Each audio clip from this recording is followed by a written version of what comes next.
Global skill development mission में आपका स्वागत है। एडोब फोटोशॉप में फोटोज को रिसाइज करने रिलेटेड कई बार आपके पास इस तरह के सर्कमस्टांसेस रहते हैं कि आप अपनी इमेज को प्रॉपरली रिसाइज नहीं कर पाते। एग्जांपल के लिए आप यहाँ स्क्रीन पर देख सकते हैं, मैं इमेज पैनल पर जाकर अगर इमेज साइज में मैं यहाँ पर इसे 20 विड्थ यहाँ पर मेरे पास अवेलेबल है, मैं इसे अगर 16/12 विड्थ रखता हूँ इसकी, यानी कि 16 इंचेस बाय 12 इंचेस रखना चाहता हूँ। ये देखिए यहाँ पर मेरे पास 0.8 इंचेस एक्स्ट्रा स्पेस है जिसे मैं नहीं चाहता। तो आज इस वीडियो में हम ये देखेंगे कि हम किस तरह से एक इमेज को प्रॉपरली रिसाइज कर सकते हैं, उसे एक परफेक्ट रेशियो में। यानी कि अगर मैं इसकी रेशियो को 16/12 चाहता हूँ तो मैं इसे किस तरह से कर सकता हूँ। ऐसा करने के लिए आप इस बटन को अगर आप ऑफ करें तब तो आप डायरेक्टली एक इमेज को 12 इंचेस में कन्वर्ट कर सकते हैं, लेकिन ऐसा करने पर आपकी इमेजेस की क्वालिटी और उसकी हाइट या विड्थ पर इफेक्ट पड़ता है। मैं इसको ज़्यादा करके आपको इस पर इफेक्ट दिखा देता हूँ। अगर मैं इसे 30 पिक्सल्स रखता हूँ, 30 इंचेस, तो आप देख सकते हैं इमेज किस तरह से स्ट्रेचन हो गई है, जो कि बिल्कुल भी सही नहीं। मुझे इस इमेज को प्रॉपरली रिसाइज करने के लिए, इसे प्रॉपर रेशियो देने के लिए क्रॉप टूल की हेल्प लेनी होगी। अभी के लिए इसे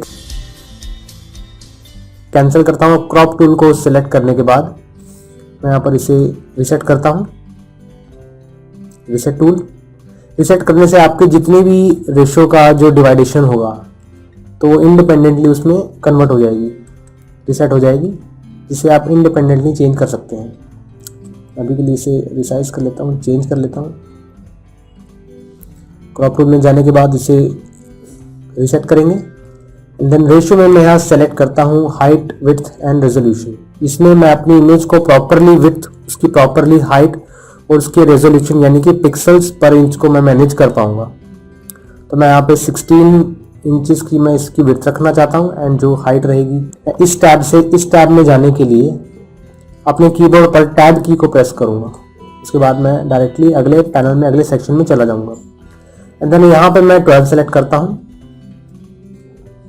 एंड देन इसके बाद आती है रेजोल्यूशन की बारी। प्रेस टैब एंड अपने रेजोल्यूशन को मैं 300 पिक्सल्स पर इंच रखता हूँ। इसके बाद आप की जो इमेज है वो प्रॉपरली रिसाइज हो चुकी है, आप यहाँ देख सकते हैं स्क्रीन पे। मैं इसे टिक करता हूँ एंड देन अब चलते हैं इमेज रिसाइज की तरफ। इमेज सेक्शन में इमेज साइज, अब आप यहाँ पर देख सकते हैं आपकी जो इमेज है वो प्रॉपरली 16/12 इंचेस की सिलेक्ट हो गई। अपनी इमेज को और भी अच्छे से क्रॉप करने के लिए आपको क्रॉप टूल का यूज़ करना चाहिए, इमेज साइज के टूल को यूज़ करने के अलावा। इमेज साइज से आप उस इमेज की साइज पर इफेक्ट डाल सकते हैं, लेकिन जो उसकी हाइट विड्थ रहेगी वो क्रॉप टूल से ही मैनेज होगी। इसके बाद मैं यहाँ पर देखूंगा कि अगर फोटोशॉप में मैं अपना खुद का एक प्रीसेट बनाना चाहता हूँ, एक अपनी खुद की रेशियो देना चाहता हूँ, तो मैं वो कैसे दे सकता हूँ।